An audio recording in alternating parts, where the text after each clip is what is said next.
A woman walked into court wearing a bonnet and a spaghetti strap top, and the judge completely lost it. The judge didn't hold back, telling her she looked like she had a swimsuit on and that showing up in that type of outfit was very insulting to the court. Yo, I want you at the podium. What exactly are you wearing? I'm sorry. You look like you have a swimsuit on to me. No, it's not a swimsuit, and I did not know this was a court date. I just told the lady back there that I'm not dressed properly for court at all. Really? Yes, you are not. I agree with that 100%. That's very insulting to me that you would come into my courtroom dressed like that. I apologize. I had no idea it was in as a visit and not a court date. So I was unaware that this was a court date. Because she wrote on the back of the car, a visit. So it was never said that this was a court date.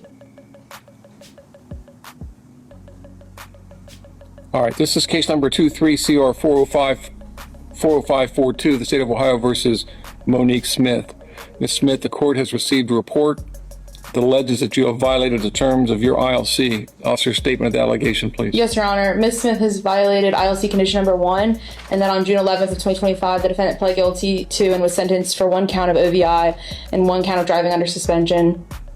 This was in Middletown. And then on June 11th, the defendant pled guilty and was sentenced for another count of driving under suspension under a different case number, also in Middletown. On December 10th, 2024, the defendant pled guilty to and was sentenced for 1 count of driving under suspension, or under an OVI suspension under a case in Middletown. And on July 12th, 2024, the defendant pled guilty to and was sentenced for 1 count of driving under suspension.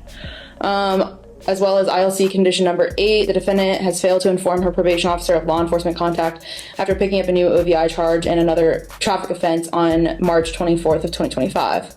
Special condition number 16C, the defendant failed to complete drug or alcohol treatment as ordered on February 1st of 2024.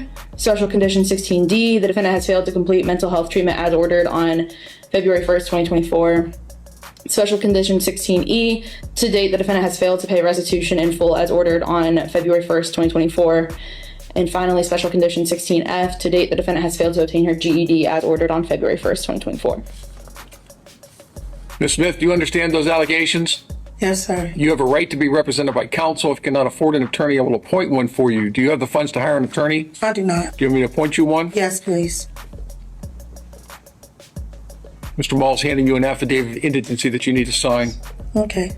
Right above my name. Why is she not in custody? Your Honor, Ms. Smith, despite her noncompliance with court orders, she has continued to drug test negative, and she has appeared for order to reports after they were issued. Thank you. All right, the court will find that you're indigent for the purposes of retaining counsel. The court will appoint attorney Roger Bouchard to represent you in this matter. Court finds that there's probable cause you have violated the terms of your ILC, and this matter is going to be set for final hearing.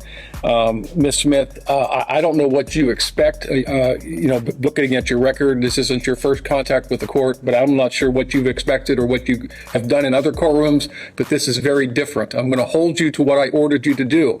Yes, so sir. You owe significant amount in restitution. It's $11,433. You have been on ILC for over a year. You have not done anything, and you continue to break the law. The next time you appear before me, you better have a solid plan in place or you are going into custody. Do you understand me? Yes. You owe $11,000 to the victim in this case. You don't seem to care that I've ordered you to do things. You come to court dressed very inappropriately, and I'm telling you right now, I don't know what your contact with the court has been in the past, but it's going to be different when you come in here to see me again. Do you understand me? Yes. Because the next time I see you, if you haven't done something, you are going into custody. Are we clear? Yes, sir. All right, that's all.